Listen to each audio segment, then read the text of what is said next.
Hello, everyone. If you are just joining us right now, we are starting our second presentation, Transitions in Life.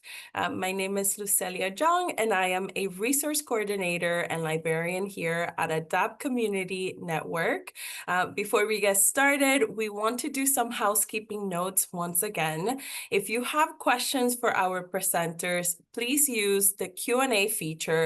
Just click on the Q&A icon at the bottom of your screen, type your question, and hit send.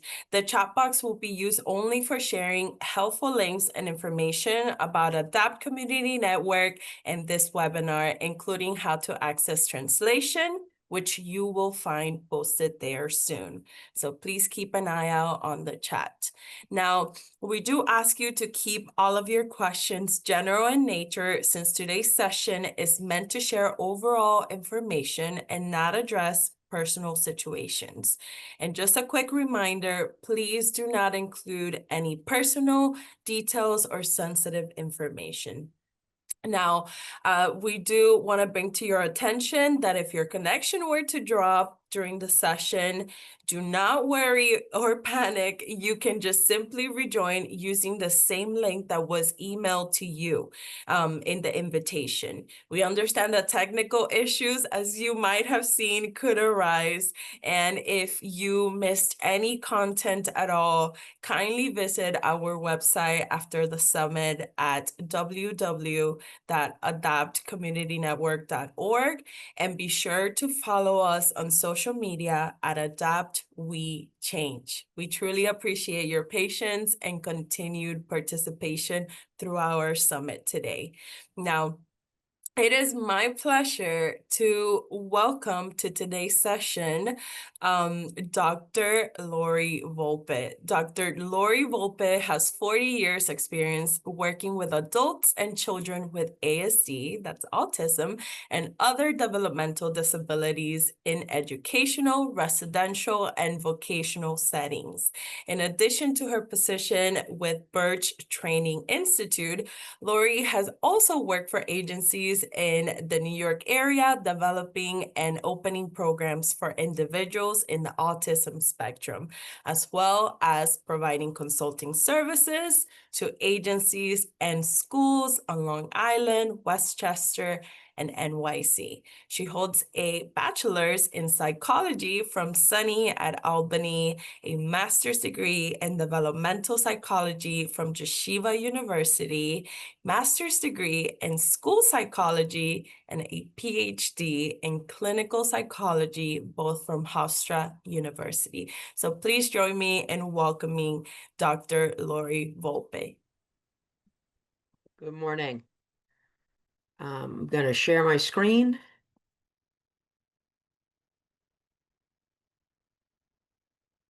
There we go.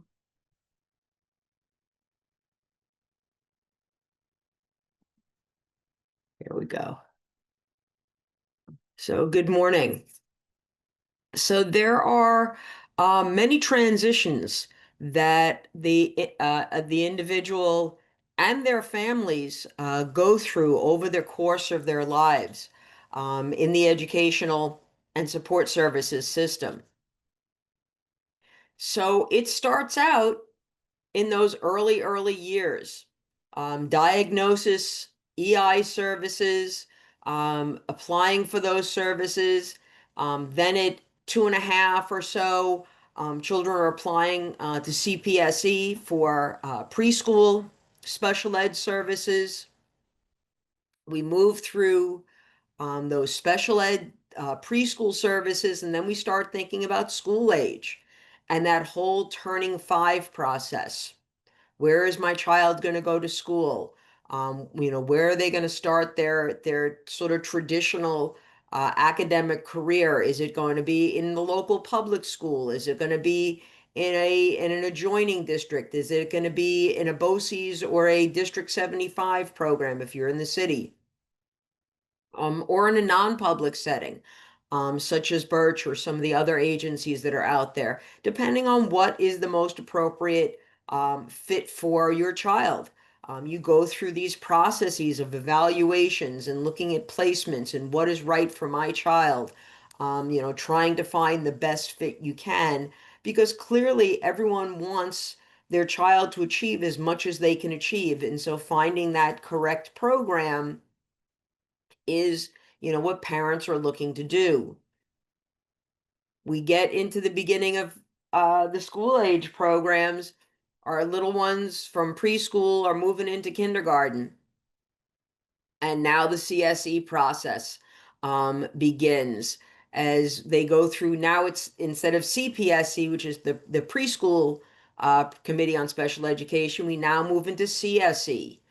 Similar in many ways in terms of the process of navigating the CSE, the beginning of kindergarten. And those generally, you're going to have those annual meetings where you'll be discussing your child's IEP and their progress and, next year's goals coming up, what support services are in place, are those support services adequate or not adequate, making all those decisions for your child. And as was brought up in the previous presentation, really wherever your child can, along the way through this process, having them participate where and when they can, depending on the age and stage and abilities of that child, but certainly knowing what their skills and aspirations are, especially as they get a little bit older.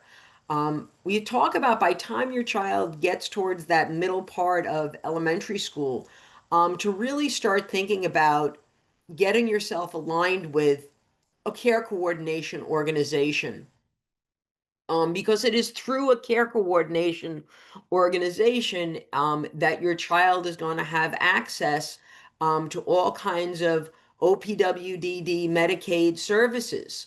And so those are the people that you reach out to, get yourself set up with them, and they will coordinate those services. At this point, it is really through the care coordination. We don't make direct application to OPWDD or to Medicaid. Those it all goes through a care coordination organization, and it is truly better to do it earlier than later, because you want your child to be able to have whatever services and supports the family needs from as early as possible, because it is a process, in terms of paperwork and things like that that need to be secured and organized. So you want to make sure you do that as early as possible so that you have those supports going forward, for your child. Then as your child kind of gets into that 10, 11-year-old age, then you're thinking about middle school programs. What's the appropriate middle school program? Is my child still going to be in an academic track, or am I seeing their needs being more life skills track? Those are the things you start to think about, in terms of what are their needs. And then as you continue to move along, you try to decide, how do I want to use services? And find out about your local developmental disabilities regional office. And you find out about Front Door, which is where you can self-direct how your Medicaid funds are used for your family member. By time your child begins high school and begins to think about high school, you want to think about, well, what are their options in terms of the diploma track that they may or may not be on? What is the most appropriate fit for your child? And what do each of those diploma tracks offer my child in terms of when they leave high school? What does that mean for them? What are the options that may be open for them? And then we start to think about, as a child, gets into those later um, high school years. And in New York State right now, whether your child gets to stay in school until they're 21, 22, or somewhere in between is going to be based on your district. Some districts, they've gone back to 21. Some districts, you can stay in school in now until your 22nd year. Um, and through, regardless of when your birthday is, you can stay through the entire school year as you used to be for 21. And there are some districts where you get to attend high school through your 21st year, 364 days. And so your last day of school, regardless of where it falls during the school year, falls on that 364th day. So when you turn 22, you're now a graduate. So you have to find out through your local district what the what's the rule for your district, because it does differ district by district. There at this point, there hasn't been a statewide mandate put in place. Districts have been able to decide for themselves. But it is in high school that we start to talk about your child's transition plan. It may have been early on in high school, late, middle school, early on in high school, a little more informal, some of the discussions that may be happening. But by time your child turns 15, that transition plan needs to be a formal part of your child's IEP. There needs to be some thought and discussion as to what does your child want to do beyond high school? What are their aspirations? Are they looking to go into a vocational setting? Are they looking to go into a day hab setting, whether a day hab with walls or without walls? Are they looking for community habilitation? So it's important to start to look at all the options that are out there and available, and those become part of the student's formal transition plan as part of their IEP. In terms of helping them to develop, have goals, and to develop the skills that will set them on that road towards attaining whatever their aspiration is beyond the high school setting. So it's very jarring for many families when their child graduates. It is often referred to by many families as falling off the cliff because the service system becomes very different. Whereas there is a mandate, a federal mandate, that all children are entitled to a free and appropriate public education, that mandate disappears once your child leaves the school system. There are services that are out there and available for adults with special needs who are in need of all kinds of support services. However, there is not enough programs out there for all the people who need them, which is an unfortunate situation. I think more and more we have come to recognize that children grow into adults.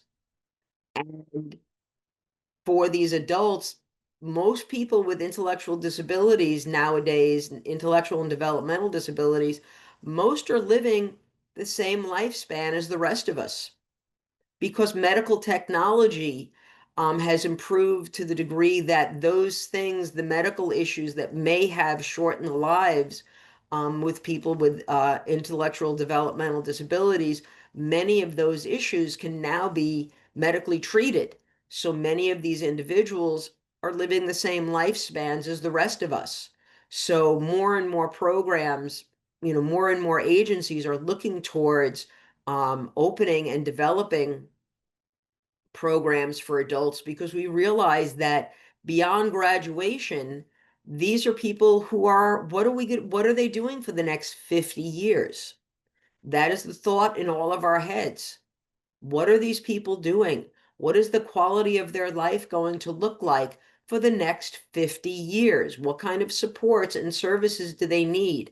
What kind of things do they aspire to as adults?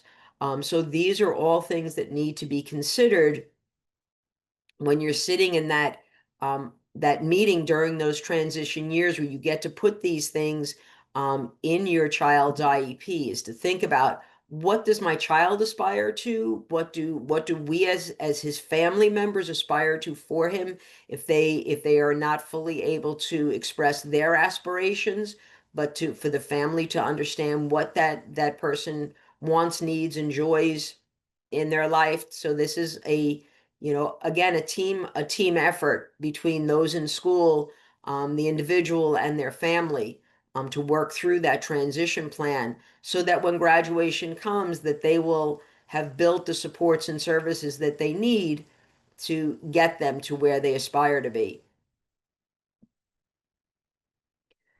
So when we looked a little bit at the reason behind many adults having difficulty navigating the adult world, what we found was is that there are, many things that came up as challenges that put the quality of life or the quality of services that a person was getting, that it really wasn't fulfilling their needs. And some of the things that came up, some of the key challenges that came up, is that transition plan that should have been part of their child's IEP prior to leaving the school system wasn't well developed. And so we want to make sure that that's something that you're really focused on, and that if there's not a specific transition coordinator in your family members high school program, that you find out who is responsible for creating the transition plan, because it is a formal part of the IEP.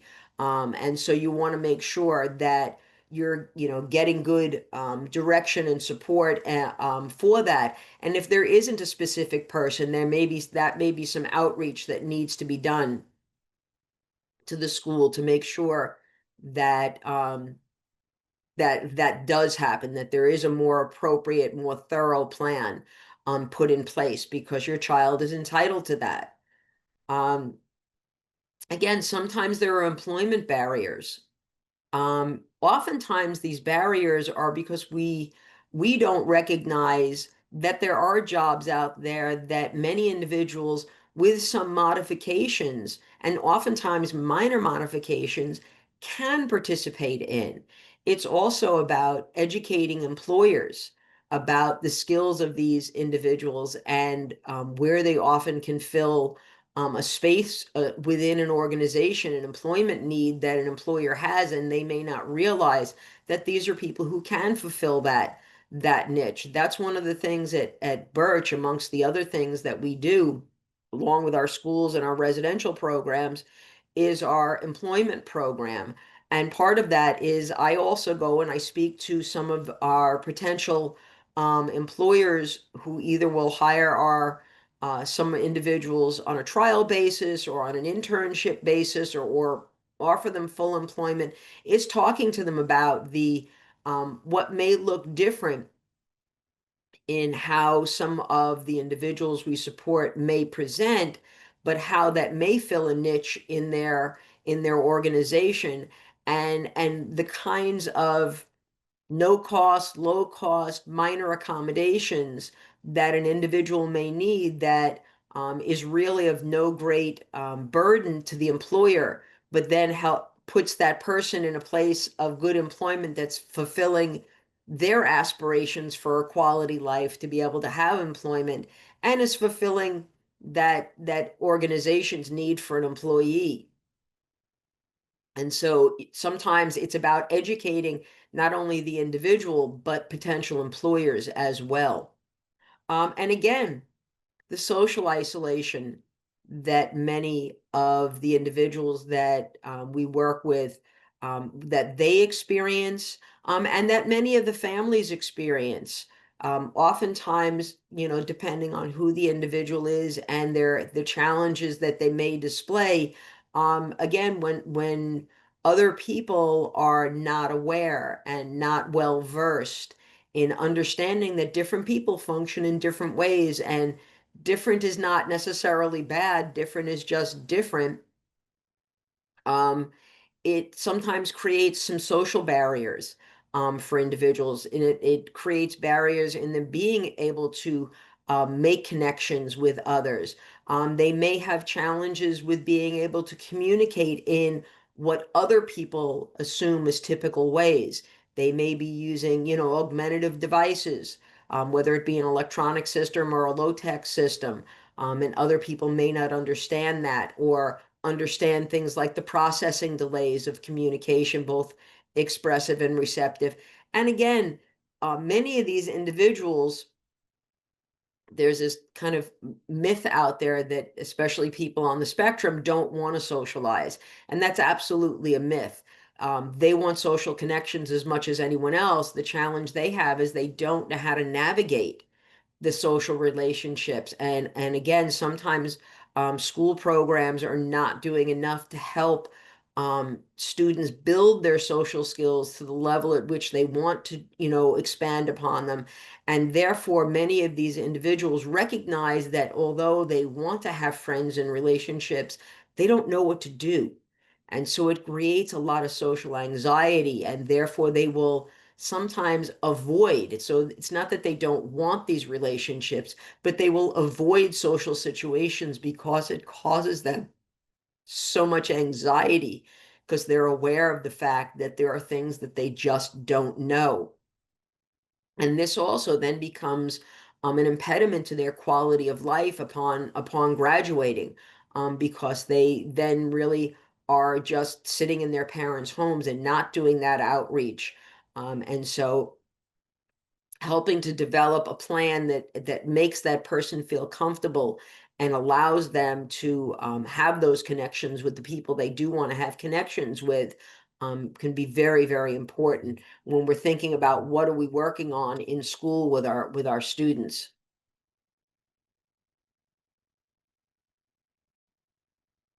Again, we think about the opportunities for independent living. Again, like most of the other programs that are out there for adults, with all kinds of intellectual and developmental disabilities, there are not enough um, supportive living situations or more independent living situations. When the institutions were originally closed, we went from the big institutions to group homes, which was certainly better and more integrated into the community and more familial like than living in an institutional setting. However, we've also come to realize there are individuals who are capable of living still with some support, but more independently. And those kinds of programs, again, we're growing in those kinds of programs, but we're first, most agencies are first growing into that now, where the focus historically has been on that group home setting. We're really looking at those individuals who have the potential, either because currently they're living in a group home setting. However, they do have the skills, they have developed the skills over the course of their time in living in that congregate setting where they could be living more independently, or they're still living at home but really do have good foundational skills that with some just minimal level of support, they could be living in a more independent setting. It's just a matter of there being enough of these programs and people to support those programs being available to provide that support for the individual. Certainly, we know healthcare access and understanding, both for the individual and the healthcare system, can be very challenging. Many doctors, well, while they're very good at treating medical conditions, are not necessarily always well versed in understanding how to support the other needs of people with intellectual and developmental disabilities, especially as it impacts their health care. Understanding that, how do I support someone being able to make good and appropriate and consenting decisions for themselves? Are they being given the information in a manner in which they can understand so they can consent to or not consent to medical procedures? and being able to have the ability to communicate that well with their medical provider, so that it's not just the people who are supporting them giving that information, but again, as the previous presentation talked about, but that person being able to advocate for themselves in terms of the health care they want and don't want in their lives, and being able to do that in a with reasonable information. And we certainly know as people go through life, um, our support systems change as we age, as our parents age, as other people in our life who have been more and less involved in our lives. Sometimes that shifts and changes.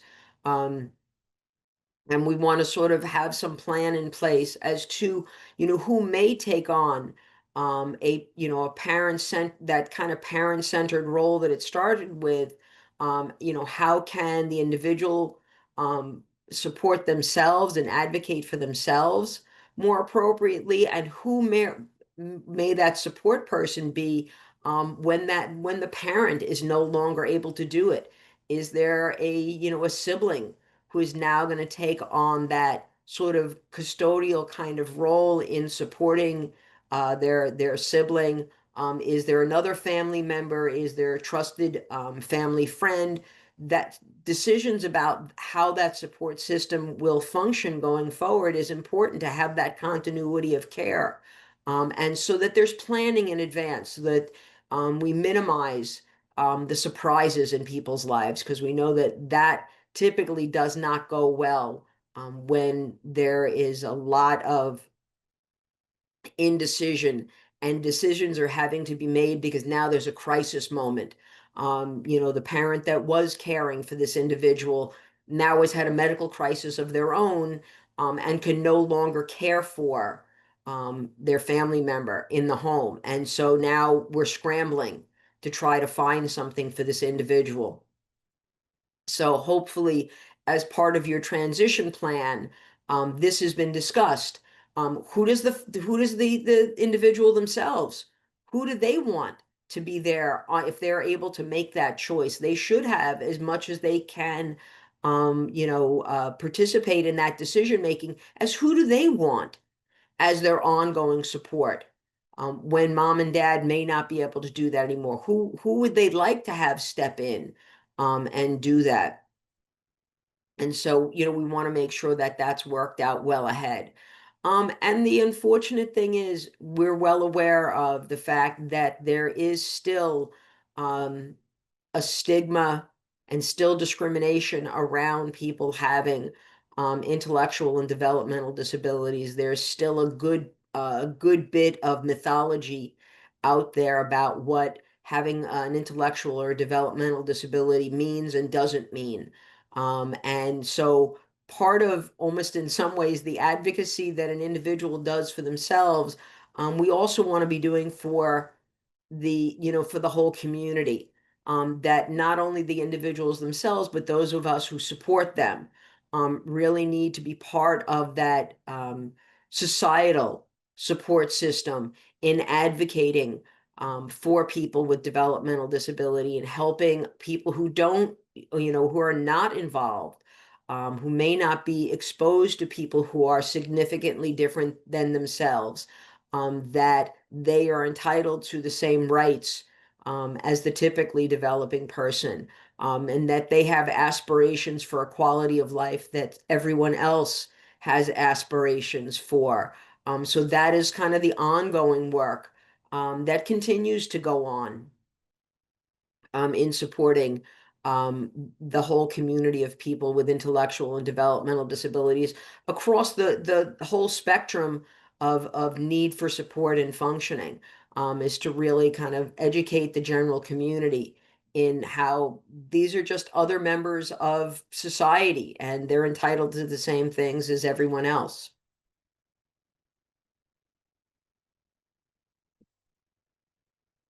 So some of the things that can ease that transition, again, the earlier you get in there and start developing skills for the individual, the more that you get involved in, getting involved with that CCO, so that you get plans and supports and services in place as early as possible. As was said earlier, developing those advocacy skills, whether it's advocacy by the individual themselves, but it's also about families becoming educated about what they and their family are entitled to as well. So it's important because sometimes in meetings at schools, you don't always necessarily get the full picture of what you're entitled to. So it's really important to push for those things and to seek out what are the services and supports that we're entitled to. Also looking at those community-based programs. Not everything necessarily is coming directly through the schools. There are community-based programs that provide for all kinds of skill development, vocational skills, social skills, independent living skills, but also for social and recreational development as well. So you want to kind of seek out all your options. Um, it's really important that as many family members who are involved in that individual's life are also involved in the IEP process and in that transition planning process. Because again, especially if there are siblings who are going to take over this involvement and this advocacy at some point down the line when the parents are no longer able to do it and their siblings are growing into this position. You want them to know what's been done and been said all along, so that they can do this with knowledge and with also an awareness of what are the aspirations of the individual themselves, because again, we want to make sure that this is always person-centered. Yes, there are things that, families aspire to and parents aspire to for their children, but we really have to focus on thinking about that this is a person who has the right to say what goes on in their life just as any other adult has that right. And so we want to make sure that everyone is aware of what are the aspirations of this person themselves. Looking for those both, job coaching opportunities, whether it goes, through the school program or if there's something available in the community. Again, oftentimes your care coordination organization can help you with this in terms of finding opportunities for work experience, to help build a resume, to help build not only specific vocational skills, but all those soft skills related to going to work, to help develop those skills so that hopefully by time that person is ready to make that transition, again, they will have more skills under their belt that helps get them to where they want to go beyond the school system. And again, we always want to make sure that whatever plans are being put in place, that they are person-centered in the sense that we're focusing on the individual goals of that individual person. Because we certainly know that motivation for all of us, not just people with disabilities, but motivation for all of us is a tremendous factor in learning. And so we want to make sure that if we're trying to help build a transition plan for this person, and we're talking about the goal plan, which is, what skills this person need to work on to achieve that transition that they want to make it to. Well, is that transition what they want? So are those skills what they want? Because is that transition what they want?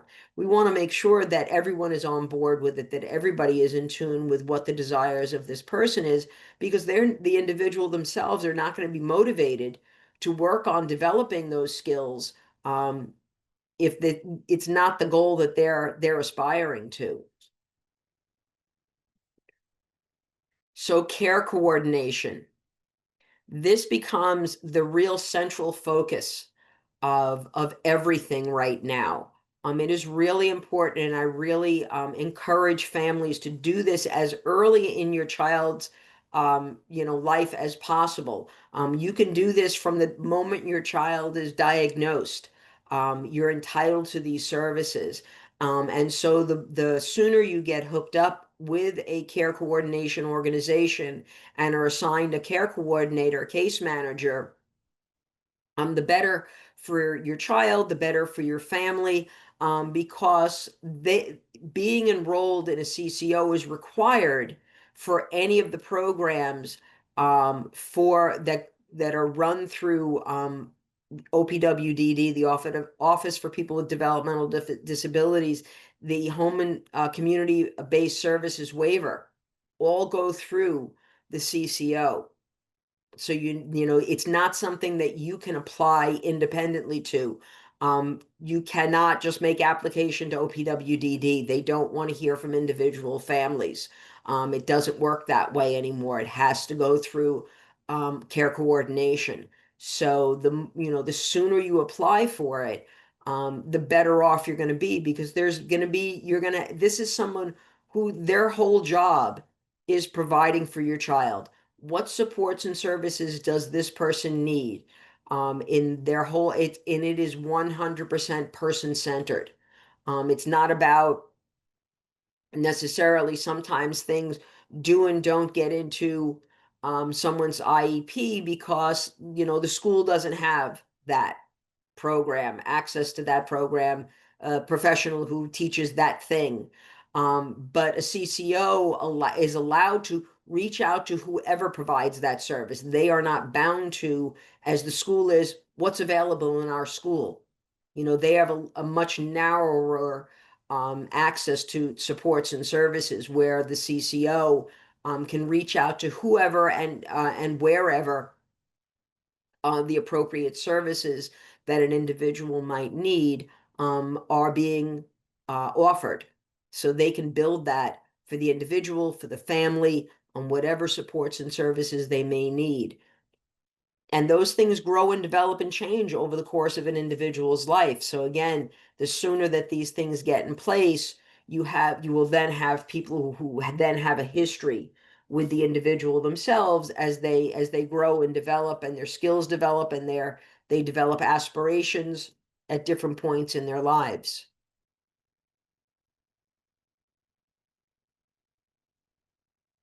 So it started, all this with the CCO started back in 2018. It took a while for it to get in place, but it is now fully in place. And again, it is the care coordination system that is put in place to provide for that comprehensive, person-centered care planning for an individual. And it's their job to really take care of both the long-term acute, kinds of things, and chronic situations, and just helping to plan for all the supports and services an individual may need and want.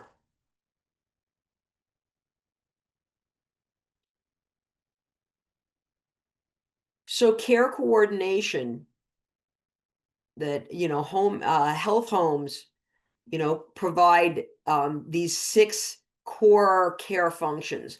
And really, as you look at these, you can see that it really attends to, all the different aspects of an individual's life that may need to be, taken care of. And so each of these aspects is going to support the individual in having the life that they aspire to have. And that's our goal for them, is to get as close to that aspiration, all aspects of that aspiration, as we can, help them achieve. Again, through the CCO, what the individual and the family will do is sitting down with the individual and their family and other people who are part of that individual's circle of support, is to come up with a person-centered life plan.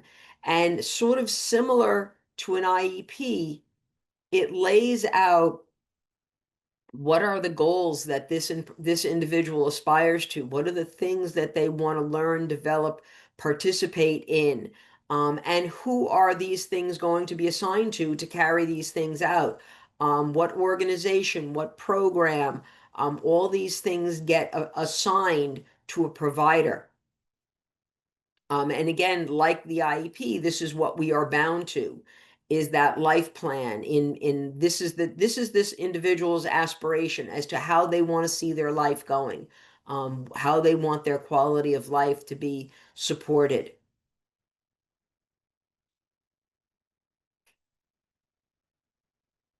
So again, this is an ongoing and developing, the life plan is what I often describe as a living document, because we all, as we go through life and are exposed to different things, we may discover that there's things that we never knew about, that we now do know about, that we are now interested in. And so that may change our aspirations and our trajectory for what goals we have for ourselves.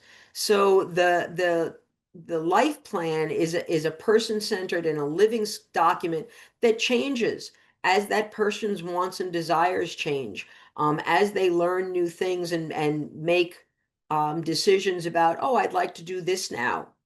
Before I thought that, but now I've been exposed to this, and this is what I really want to be doing now. And we may have to make sure that when that person is participating in the coming together of the life plan, that we're presenting to them in a manner that's understandable to them. We have to make sure the vocabulary that we're using is meaningful and understandable to them. Because again, this is about them and about what their aspirations are. Certainly supported by their circle of support, but we want to get as close to as humanly possible what are the personal aspirations of this individual. Although other people in their circle of support are all well intentioned, we want to make sure that it's really very person driven. It's about what this person wants, as opposed to necessarily only what their family wants. So some options that are out there: community habilitation. So having an individual go out and have support of, where it's an individualized program. And this is, for people who are not living in an OPW certified or operated residential program. So people who are still, people who are living in their own home, or people living still in their family home, but still may need some support in developing all kinds of skills. Adaptive ADL skills for themselves, learning how to travel, maybe some work-related skills, things like that, for themselves.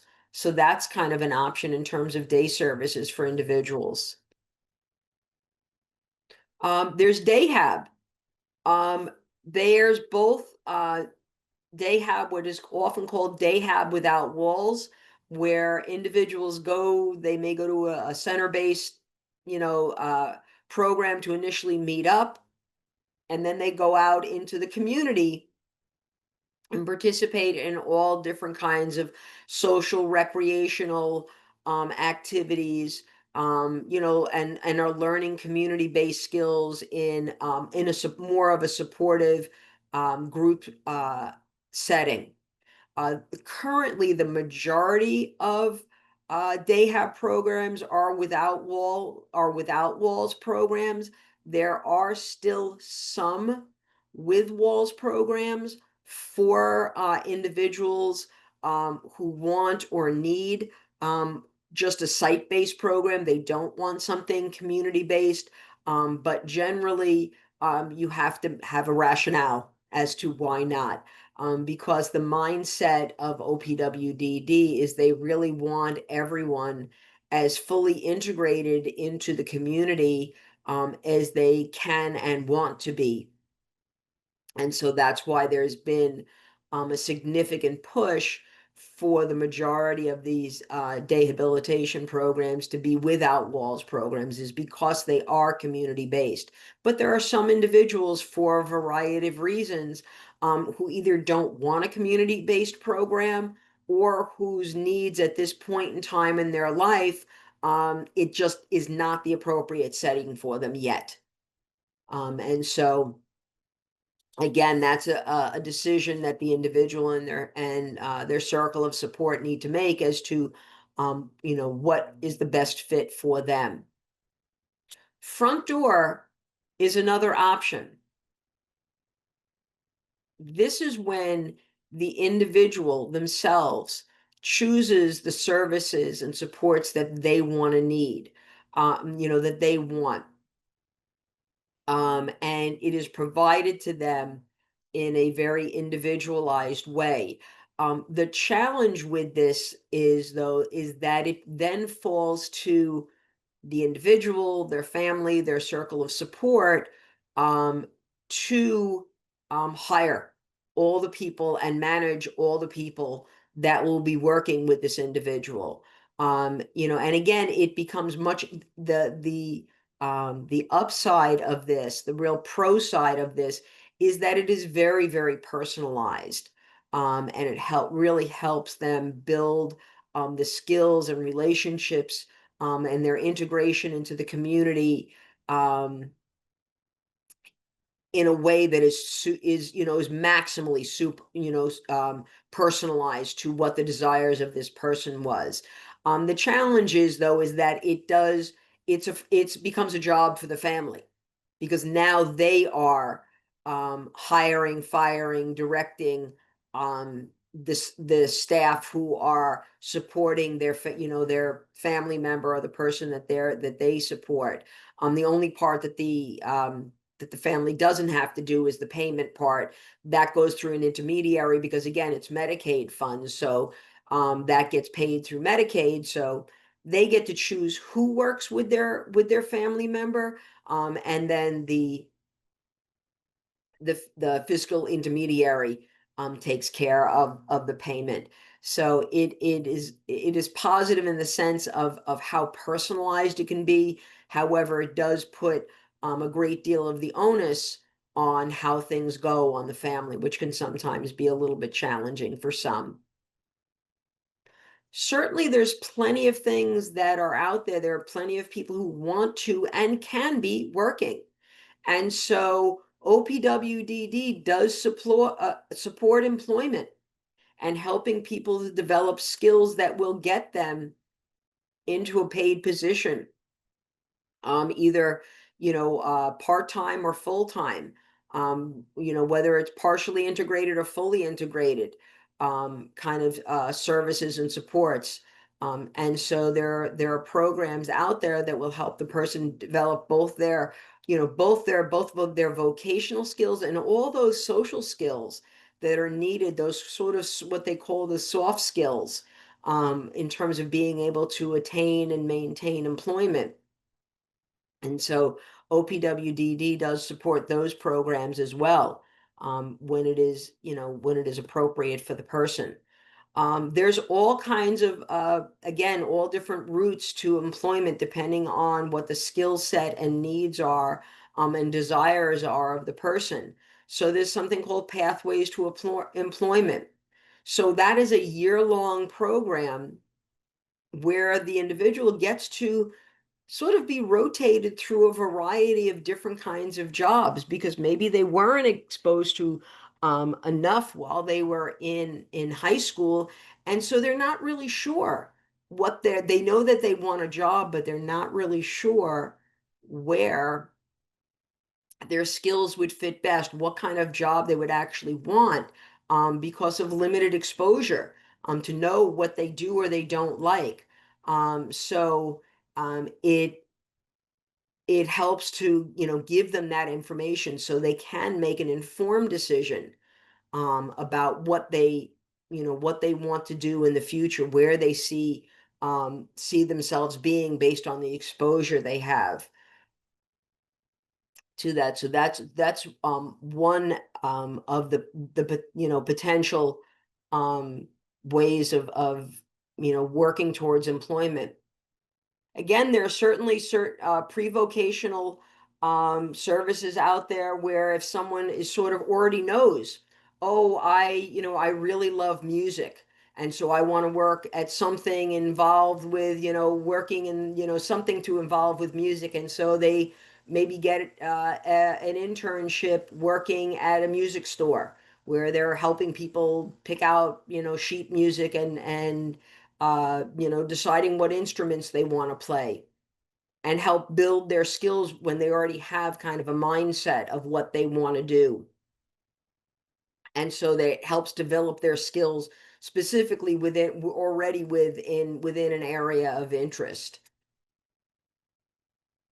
So there again, as of 2023, there's certainly a lot of 7 service providers out there who are providing skills-based services through the Home and Community-Based Services Waiver Program. And it's more of a real job training program, very job specific, career specific training programs, so that they can, and so they actually receive a certificate. So these are more trade based programs, so that once individuals complete these programs, they actually have a certificate within a real skill area to then be able to get a job. So more of the kind of the hands-on kind of industries. So these are these career-based programs, the agencies that that they're provided through, the kinds of skills that that people are working on within these programs.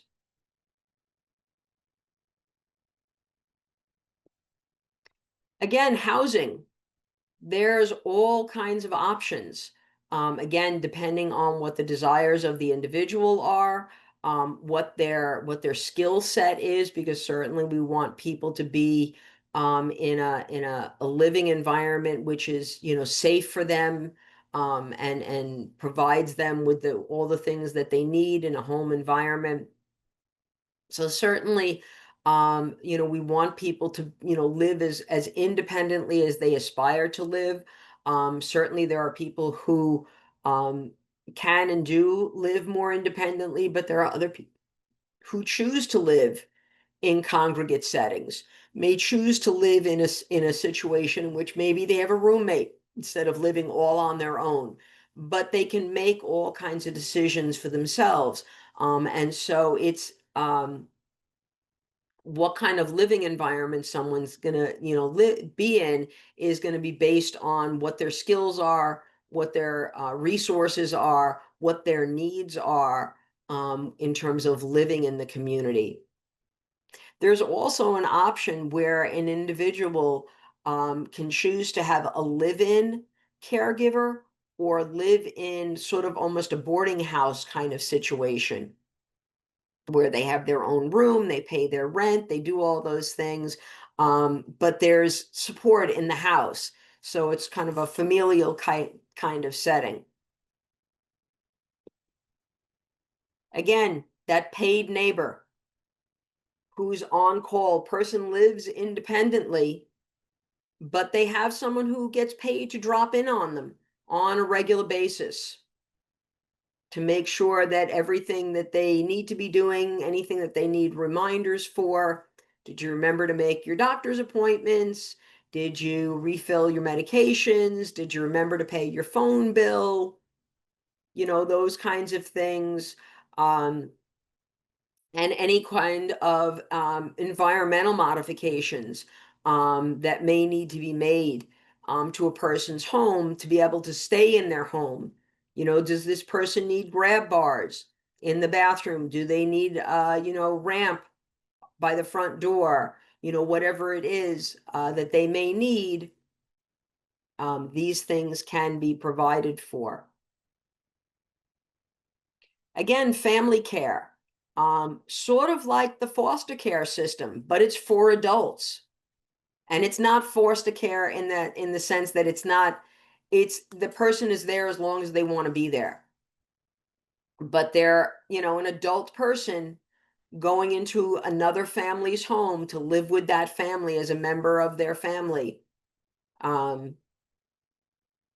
and again, all of their needs within that, would be provided for. And again, accounting for, people's personal desires. Certainly, people get to get to choose who they live with. So certainly being able to live with a family that maybe shares a similar cultural background because that's important to this person. All those things would be taken into account because you want, those things supported for this person because it's important in their life. So all those things, may be in place for the person, for the individual who desires them. And there's certainly group home settings, both operated by OPWDD or certified by OPWDD. Congregate settings of various sizes, living in the community with a fairly high level of staff support, direct support professionals who provide for the individuals on an ongoing basis 24/7, that they're provided for their needs, and are also, again, working on skills. The DSPs should be supporting the individuals in helping them to develop a higher level of independence, both in their home skills and in their community-based skills and their self-care skills, to help them also become as independent as possible within the house they currently live in, or even looking towards the aspiration of ultimately potentially moving into a more independent living environment, should this be something that the person aspires to. This is certainly a step along the way, potentially, for someone who wants and needs it. Um, there's a whole idea that it's called money follows the person program, this open door program. And the whole idea is to help people who are living in these more restrictive type settings, people who are still in ICFs, people who are in nursing or hospital settings, but want to live in a more community based setting. And so it's to help provide funding for those kinds of programs to help move those people into more community integrated settings than they are currently living in. And again, open door allows you to say, how and where you live. Um, so, we want to help people and support people, in transitioning from those more restrictive settings to a more independent setting, a less restrictive setting, where a person has more opportunities to go and come as they choose. And so these are all kind of avenues for moving in that direction if this is what a person aspires to and it's reasonably safe for them to do. So with that, that takes me to my questions.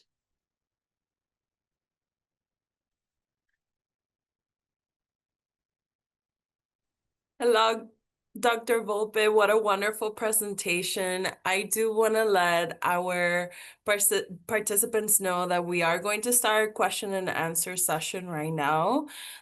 So please start submitting your questions for Dr. Volpe through the Q&A section of your Zoom toolbar, and we'll try to get to as many questions as possible. So, Doctor, I want to start with this question. Are there any specialized universities for children with special needs? Yes, actually there are. There are a number of colleges. Off the top of my head, I know of two here on Long Island. New York Tech runs a program where individuals both work on developing their independent skills, but they're also working on some entry-level college work and sometimes vocational things. There's also a program up in Boston at Lesley University. I forgot the name of the program, but they also have a similar program, and there are more programs like that all over the country. Wonderful. Thank you for that. Now, do you have any tips for family members who have been trying to get habilitation for a few years for their child and they keep getting denied? It's very challenging. The problem is, unfortunately, there are not enough programs out there, in terms of site-based programs. What I would really encourage, and oftentimes the reason why someone's not accepted to a program is they may have left school still having one-to-one for behavioral reasons on their IEP. And the reality of a lot of the adult programs is they just don't have the staffing to support that.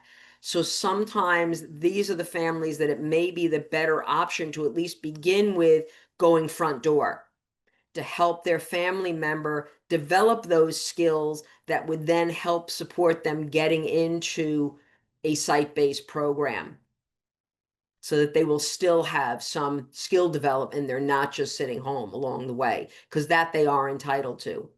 Definitely.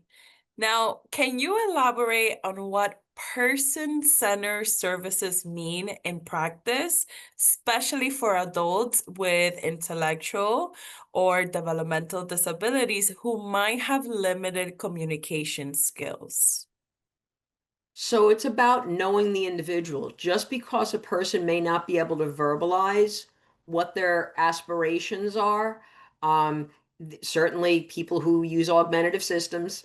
I've had people who tell me all kinds of things and way more than I knew that they understood when we found the right system for them. But I think it's really important for people who know the individual well. What does this, when this person has free time, what do they turn to all the time? What do they consistently, given choices, what are they always choosing to do? What are the things that they avoid? So it's really important sometimes when the person, whether it's just limited communication in general, that there is a good support system around this person who knows the person, who can then convey that information based on their experience with this person, and having hopefully they've exposed them to enough different opportunities to be able to make certain, provide that information. Have taken this person here, didn't like it, went to this place and this place, loved it.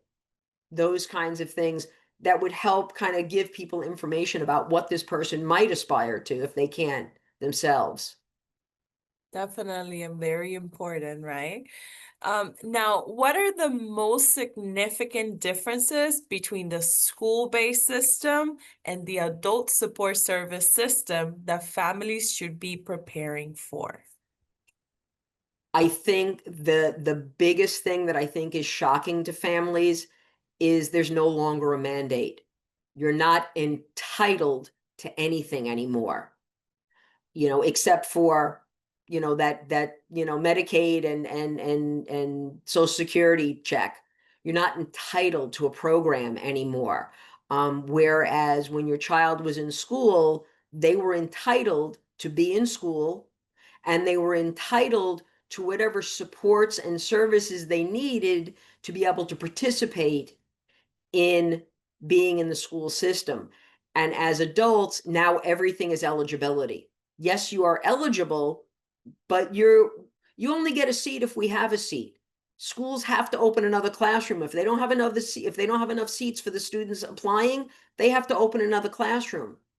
Unfortunately, there's not enough programs for adults, and if they don't have a seat, then you just don't get to go. They can't force anybody to open a program. That's true. Something to take into consideration when it comes to that. So now talking about that, how early should families begin preparing for the transition into adult services? And what initial steps do you recommend? Because you are saying that if there's not enough space for an adult, they're not going to make more as they would in school. So how early should families start preparing?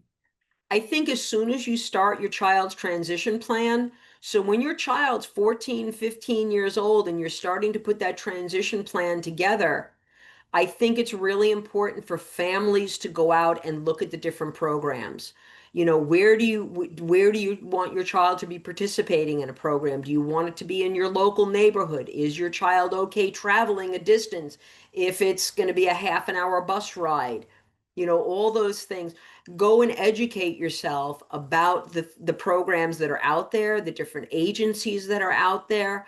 And I would, suggest to people to kind of almost put yourself on waiting lists early, because you can always say, drop me back if they call you, drop me down to the bottom of the list, not ready yet. But go and investigate. You want to be able to, again, knowledge is power.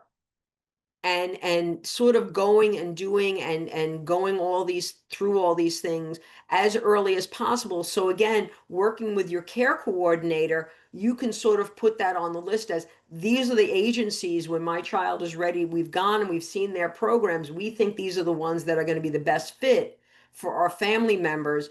And so you can get ahead of it as much as possible. That's true, and that's such a good tip about the list. And if you're not ready, maybe bump me down a little bit. Amazing tip. Now, what are some common mistakes in your experience that families maybe oversight when applying for adult services, and how can they be avoided so then they don't so the process doesn't take longer? It's a lot of preparation. Especially if you don't apply for that CCO until your child is older. It's a pile of paperwork. You need to have a current, you need all the evaluations, they need to be current, which means within 3 years. That's why I almost encourage families to do it while your child is young, because they're already having to be reevaluated every 3 years. It's part of the educational system. And you don't need, you're only, when your child is 5, there's only so much paperwork on your kid because they're only 5. So it's easy to apply that CCO because they're only going to ask for that little bit, because that's all there is. When your child is older, now there's a bigger, longer history. They want all of that. And it becomes much more complicated to compile all of that. But yeah, it's a lot of paperwork. So again, you want to start, it's a process that takes time. It takes quite a bit of time, surprisingly more than people realize. Sometimes can take up to a year to get everything in place. So again, you don't want to wait till your child's leaving school and now you're first making application and you're like, oh, I didn't know I needed, and now you're having to go back to your child's school to try to get documents. You're trying to, and if your child's already still in school, it's so much easier to get all that paperwork that you need and much more likely to be up to date stuff. Definitely. And being organized is kind of like the key, right? Absolutely. Yeah, so are there any ways for families to collaborate with employers or community organizations to support the inclusion and meaningful employment opportunities of these individuals without being overstepping their boundaries? Because now they're adults and we want them to make their own decisions and kind of grow, right? So, do you have any tips for families on how to do this? And I think it's kind of the same thing that's what sort of came up during the presentation. Expose your child to a lot. Expose them to all different kinds of things, because you don't know what's that thing that's going to, inspire them in some way, that's going to catch their interest, that it's going to be something that they want to grow into as a career as they get older. Get to know the people in your community.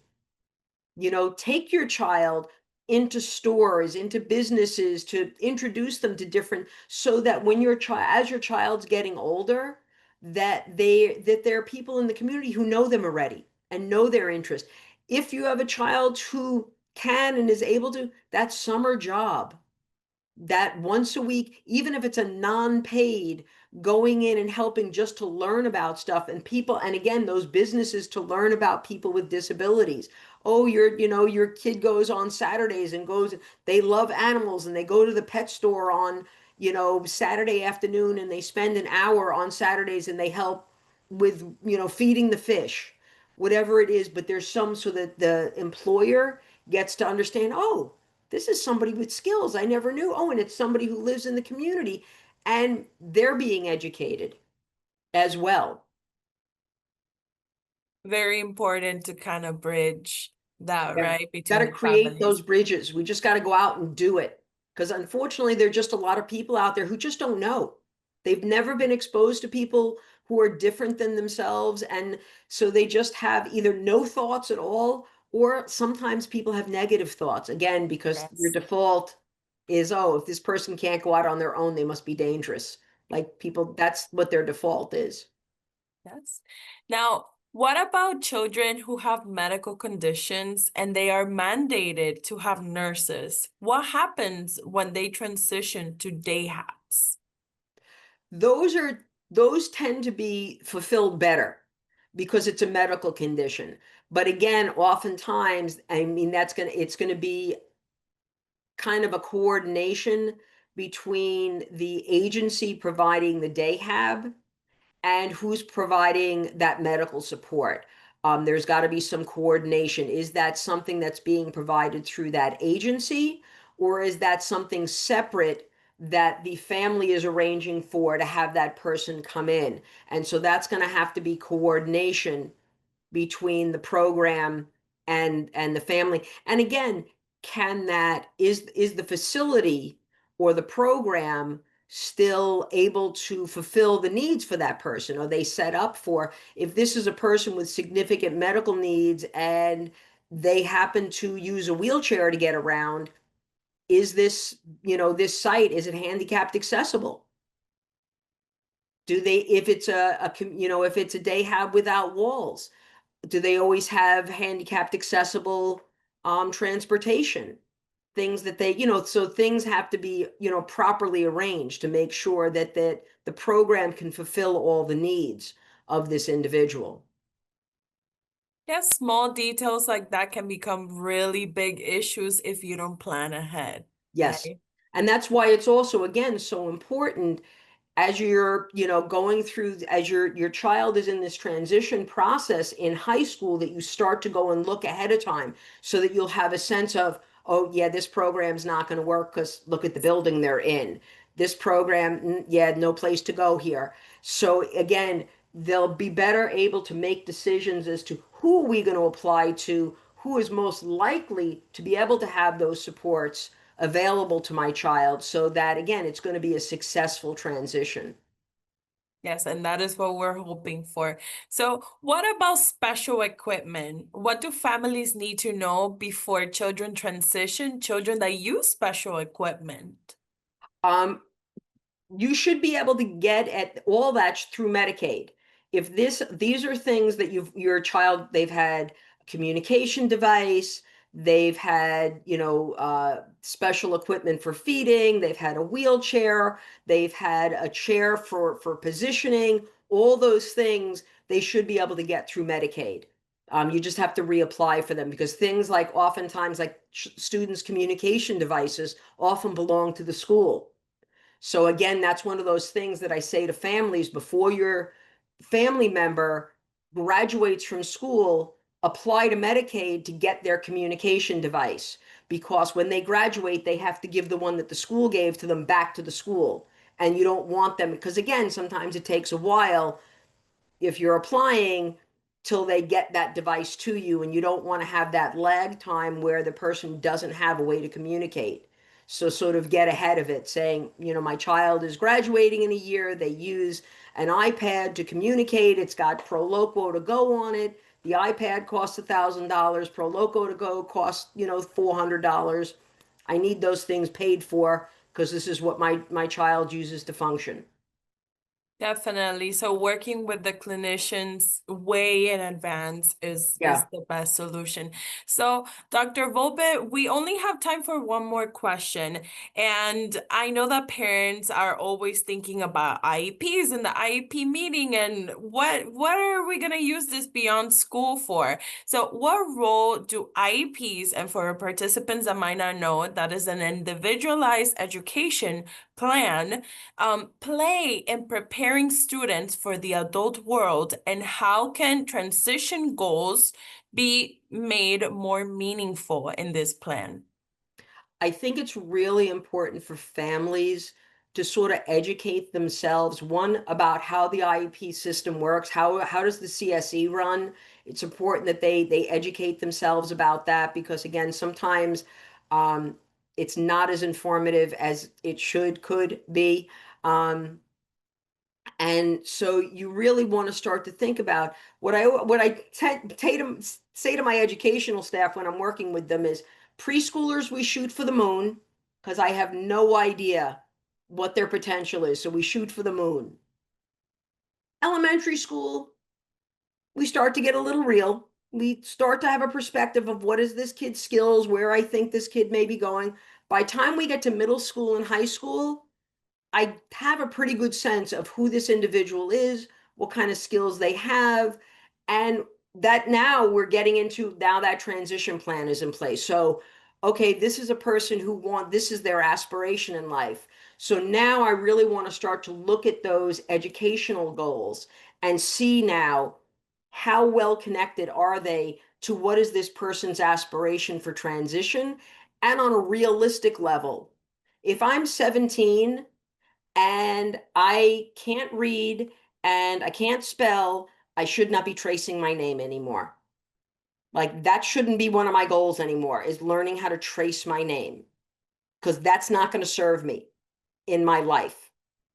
So it's looking at some of those things to say, how does this fit? How is this going to get this person the skills they need so that they can get to that transition that they want in the most reasonable way? And things that they're going to be able to, again, we want to put goals in place that they can reasonably aspire to put ridiculous things in Right. place that they're never going to achieve. For what purpose? Yes, most definitely. So, Dr. Volpe, I'm so sorry. How can parents or individuals enroll for the CRO list, the Certified Residential Opportunities list, Through the CCO. through the CCO? Everything Wonderful. goes through the CCO. That's Wonderful. why I say do it early because everything now they have because they sort of wanted to streamline the process by not getting bits and pieces from everywhere. By centralizing it, they get all the kind of groups together, but there's one person organizing it. Yes, definitely. So, Dr. Volpe, thank you so much for this wonderful presentation. It's a pleasure having you. Thank you.